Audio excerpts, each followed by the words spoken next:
ஒரு முறை Thomas Alva Edison உலகத்திலே முறை பல்பை கண்டுபிடிச்சிட்டார்.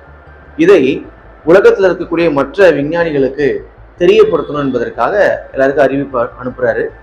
வருகிறார்கள். ஒரு குறிப்பிட்ட இடத்துல தாமஸ் ஆல்வா எடிசன் இதை அறிமுகப்படுத்தும்படி இருக்கிறார். அப்போ அங்க போடப்பட்டிருக்கிற மேடையில நின்று கொண்டு சொல்றாரு, முறையாக நான் பல்பை கண்டுபிடிச்சிருக்கிறேன், அதை நான் அவங்க எல்லாருக்கும் முன்பாகவும் எரிய வைத்து காண்பிக்க போகிறேன் என்று அவர் சொன்னது மட்டுமல்லாமல், பேசி கொண்டிருக்கும் போதே அந்த அறைக்கு வெளியே இருக்கக்கூடிய அவருடைய உதவியாளர் அசிஸ்டன்ட் அவருடைய கையில அந்த பல்பை அவர் கொடுத்திருந்தாராம். இப்போ நீ உள்ள வரலாம் அப்படின்னு சொல்லும் போது அந்த உதவியாளர் அந்த பல்பை கையில் எடுத்து கொண்டு வரும்போது வருகிற இடத்துல ஏதோ கால் தடிக்கோ எப்படியோ கீழே விழுந்து அவர் கையில வைத்திருந்த அந்த பல்பு கீழே வந்து உடஞ்சிருச்சு. அப்போ சுற்றி இருக்கக்கூடிய எல்லாரும் அவரை பார்த்து சொன்னாங்க, இவரு உதவாக்கரையான ஒரு உதவியாளராக இருக்கிறாரு, இவர் வந்து தாமஸ் ஆல்வா எடிசனுக்கு வந்து மன உளைச்சலை போல இருக்கிறாருன்னு சொல்லி இன்னும் பலவிதமான வார்த்தைகள்லாம் சொல்லி பேசுறாங்க.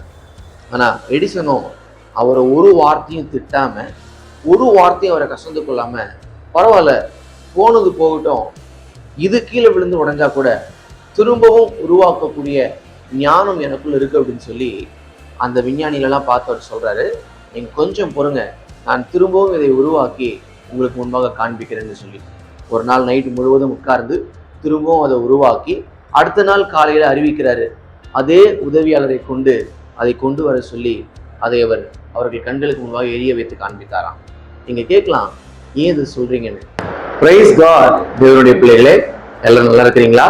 கர்த்தர் உங்களுடைய வாழ்க்கையில அற்புதங்களை அவர் செய்வார்.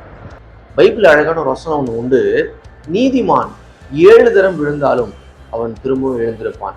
இன்றைக்கு எந்த இடத்துல நான் விழுந்துட்டேன்னு நினைக்கிறீங்களோ, எந்த இடத்துல என் கையில் இருந்ததையே நானே தவற விட்டு உடச்சிட்டான்னு நினைக்கிறீங்களோ, எந்த காரியத்தை என் கையில் இருந்து நழுவி போக நானே காரணமா இருந்துட்டேன்னு சொல்றீங்களோ, பயப்படாதீங்க.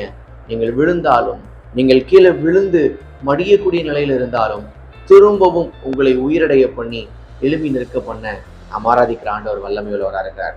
இந்த வார்த்தையை அறிக்கை பண்ணுங்க, நான் திரும்பவும் நிற்பேன், விசுவாசிங்க. கர்த்தர் உங்கள் வாழ்க்கையில் அற்புதங்களை செய்வார். May God bless.